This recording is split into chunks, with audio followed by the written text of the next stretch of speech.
في أجبان ألبان كذا مشاريع، بس عقل ما يفكرون بالفقير، والله يفكرون بس بالاغنياء. شلون الكويتي يرضى عني مع احتراماتي واخواننا ذول العرب اخواننا ومن عندنا ما عندي مشكله، بس انا افكر ان البلد انا شلون والله الغريب، شلون والله لازم اهل الكرمه واذبح لي 100 ذبيحه واذبح لي 100 بعير واذبح لي ما ادري شنو، واذا ذبحت يعني وشنو ذبحت وما ذبحت، فهذول جياعونه ماكو مشكله، انت اهل ضيف وهذا واجب علينا، احنا الضيافه واجب علينا نكرم الضيف، بس بنفس الوقت هذول عندك ناس جياع مستضعفين واوفر لهم فرص عمل، اوزع لهم مواد غذائيه، احاول اتعال من ما عنده عمل لازم اوفر له فرصه عمل، ما اخلي واحد بالبصره بالعراق بالجنوب كله ما اخلي.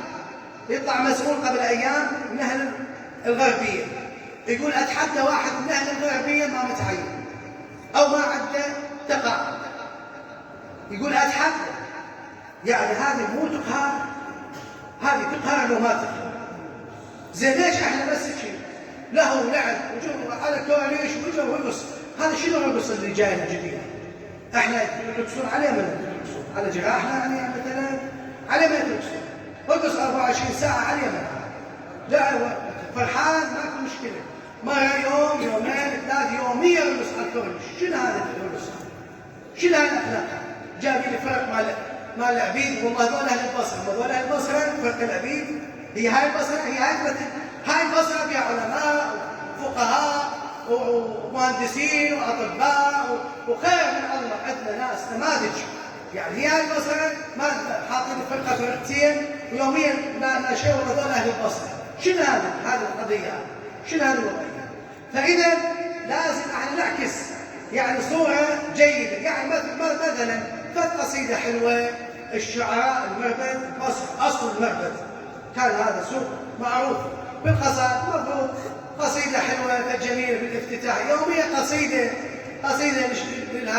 للفرحه للعب كذا ماكو مشكله، بس يبين فد ذوق فد ادب فد شيء للمجتمع، احنا نريد نوعي المجتمع، نريد ننهم بالمجتمع، مو فقط زخرفه كشمر، يعني تجيب له سلم الزباله، شال السلم الزباله كسرها، تسوي له رصيف، شال رصيف، اخذ البلوك مالته وما دون ودع، سوي من هذا تحط من هذا، شال من هذا وخذ يجي يطيح بالمنهار، وعن المجتمع، اثقف المجتمع، اسوي شيء حلو نظامي ثقافي، اعلم هاي الاموال خلي يكون لها جانب تربوي، احنا نريد جانب التربوي، هذول عندك بالالاف 3000 4000 شخص بالسجن، يا ساعة 4000 3000 فوق 10000 واحد بالسجن، كلهم تهمهم بالمخدرات، وكلهم ما بين 13 و14 و15 16 سنه وصوت، يعني هذا اللي انتبه 3 سنوات و4 سنوات و7 سنوات انتبه بالسجن، هذا شطلع يعني شطلع، وانت لا تعلمه بالسجن، بس يقول السجن تأهيل، يعلموه قبل بالسجن يسوون معامل، يعلموه يطلع نجار حداد يغزي يسوي اي شيء، يعني يتعلم يحفظ القرآن، يحاولون يسوون شيء تأهيل لهؤلاء، وين التأهيل؟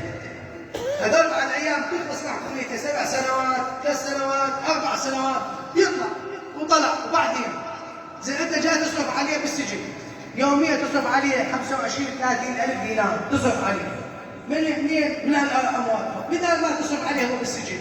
فانا اشجع ابن البلد اطور البلد، يعني ليش الان دول الخليج الجيران قليله؟ سؤال ليش؟ لانه اكو عمل، اكو تعليم، اكو يخلون آداب يعلمون الطفل لازم يكون عنده هذا الادب، لا يحافظ على القانون، يحافظ على النظام العام. باكر عقبه تخلص هاي اللعبه، ليش؟ لازمها قوه، لازمتها الجيش، نزل جيش كثير، حفاظ على الامن، حفاظ على الناس، صحيح هذا امر ماكو سليم ماكو مشكله، بس لازم يكون وازع من النفس. المجتمع هو يرفض الفساد، يرفض القذاره، يرفض الخربطه، هذا شلون هذا يصير؟ انفق الاموال في هذا ابن الانسان. انت تبني بنايه 20 طابق، يجي واحد جاهل يفنش من فوق يجوا، ويا ما ناس بنت وفنشوا هاي القبله وسووا شوارعها انتظروا سنتين ثلاثة لأن الإنسان ما مبني. واضحة؟ إذا ما الشوارع كلها تحفرت والمجال كلها سددت على المعتصم. ليش؟ التوعية ما. إذا ما يصير عندنا وعي ماكو فائدة. هاي الأموال تنفق وترجع مرة ثانية. وأنا أدري أكو منهج أمريكي إسرائيلي موضوع في سبيل تهديم التعليم لازم يهدم. بس الدولة اللي تحترم نفسها تعلم المجتمع وتثقف المجتمع. ترى الثقافة مو كثرة الأموال. والله أنا عندي فلوس وساعد سيارة وساعد ملابس نظيفة. هذه مو ثقافة. المثقف اللي يكون إنسان منظم. أكو فقير منظم أحسن من غني مخربط وأكو ناس عندها أموال. الله يرزق من يشاء بغير حساب. كيف؟ سبحانه وتعالى. ولكن المفروض ان الناس تتعلم النظام العام، تحافظ على النظام العام. هذا اللي نريده. هذا يريد الاموال تنفق في سبيل بناء الانسان. اذا ما يبنى الانسان هيهات ما يبقى شيء سالم، ما يبقى حجر على حجر، كله يتهدم. لانه النظام البائد كان ما يبني الانسان بالقوه والسلاح. مجرد ان سقط النظام ما بقت مستشفى سالمه، ما بقت مدرسه سالمه، ما بقى شارع، ما بقى اي شيء. كل ليش؟ الانسان محطم الانسان. احنا نريد نبني الانسان ولا تبرجنا تبرج الجاهليه الاولى. الله سماها جاهليه. هذا التبرج ترى مو ثقافه. التعري مو ثقافه. اللجون والفسوق والفجور هذا مو ثقافه. هذه جاهليه. والله سبحانه وتعالى يوصفها ولا تبرجنا تبرج الجاهليه الاولى. قبل الاسلام كانوا هذه افعال. فما اسمعكم ترى المراه هسه بدات تتثقف وتلبس بنطلون وحاطه المكياج وطلع زنودها وطلع زروها من الكلام هذا. واضحه؟ ترى مو ثقافه. ترى قبل الاسلام كانت هذه. حب اسمعكم يعني. ترى ما جبتوا شيء جديد. الثقافه انه تصنع، ان تبدع، ان تحافظ على المجتمع، ان تطور المجتمع فكريا وانسانيا. هذا اللي تحافظ على الفقير. ما يبقى فقير وانت غني. هذا المجتمع المسؤولين المفروض هم يوضعون برنامج القضاء على الفقر. هذا نريده. مو زخارف والوان وكذا. والله على الشعب يسوسون. مع كل الاسف مجتمعنا يلعبون مع كلنا. هاي مشكلتنا المجتمع. كرة القدم هذه تخدير مع احتراماتي. لعب ولكن تخدير.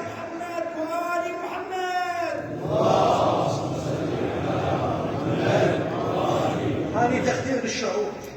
الشعوب الواعية تبني الإنسان قبل أن تبني الملاعب. تبني الإنسان وتبني الأسرة. مو تحطم الأسرة وتجي تبني لي شوارع وملاعب. هذه الآن شوف الأسرة بأمريكا اتهدمت. أمريكا صحيح عندها تطور بس لأنه تابع الماسونية الأسرة راحت انتهت الأسرة. الآن لا وصلوا مرحلة مثلية رجل يكتفي برجل ومرأة. هذه ونسى بعد الطفل اللي انولد يذبونه بدار رعاية راسه قبل شيء ماكو بالمستشفى عافته وراحت. لزمته مؤسسة أو يجون ياخذون الطفل من أمه. والله أنتم جاي تضمون الطفل ليش؟ ما تحكوا له عن المثلية. ما تمنعوه من الميول الجنسية. هذه ثقافة. هذا تطور. وهذا ثقافة. هو هذا التطور والثقافة. هدموا الإنسان. المرأة أصبحت سلعة تباع وتشترى بالغرب. لا أحد يخدعكم. والله المرأة تباع وتشترى. بغداد الآن هسه دول المسؤولين اللي ما يخافون الله اللي اجوا باسم الإسلام وركضوا على ظهور المؤمنين. واضح اللي قاعدين ببغداد. الآن المرأة في بغداد تباع وتشترى بالملاهي والمولات ومحلات المساج والفنادق. وعسروا شوفوا بعيونكم المرأة تباع وتشترى.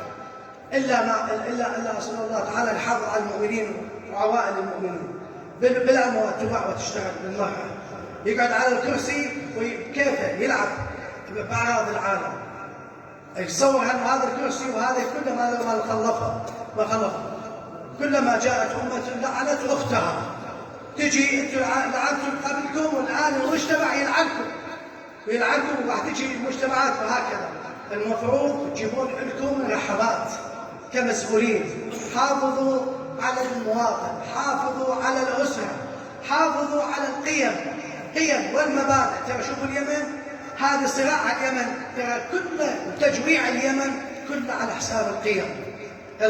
شو القيم؟ المبادئ، الأخلاق، الكرم. هذه يقولون عليها أعداء الإسلام. شنو أنت تكون كريم؟ شنو أنت تكون شريف؟ شنو أنت تكون إنسان تحافظ النزيهة، تحافظ وتقدس العمل؟ لازم هذا كله يقضى عليه. من يقضون على العمل يقضون على كل شيء. الإنسان يريد يعيش لولا الخبز لما عبد الله في الرواية، وهكذا. فإذا احنا نريد نبني الإنسان قبل أن نبني الملاعب، قبل أن يمدحونا الشرق والغرب. احنا نمدح أنفسنا، احنا نكون راضين عن أنفسنا، راضين مو فترة وتنتهي. احنا نريد نبني الحياة هذه الحياة اللي تمهدك للحياة الآخرة، حياة سعيدة، حياة هادئة، حياة نظيفة، حياة بها نظام يكفي حقوق المستضعفين. مو يكون فقط هذا القانون يحفظ حقوق الأغنياء ويحفظ حقوق الأقوياء، لا، حقوق المستضعفين أولى من حقوق الأقوياء والأغنياء. نسأل الله سبحانه وتعالى أن يعزنا بعزه الذي لا يرام، وأن يكلفنا بركنه الذي لا يرام، وأن يغفر لنا تلك الذنوب العظام. وصلى الله على سيدنا وحبيبنا وطبيب قلوبنا أبي القاسم محمد وآله الطيبين الطاهرين.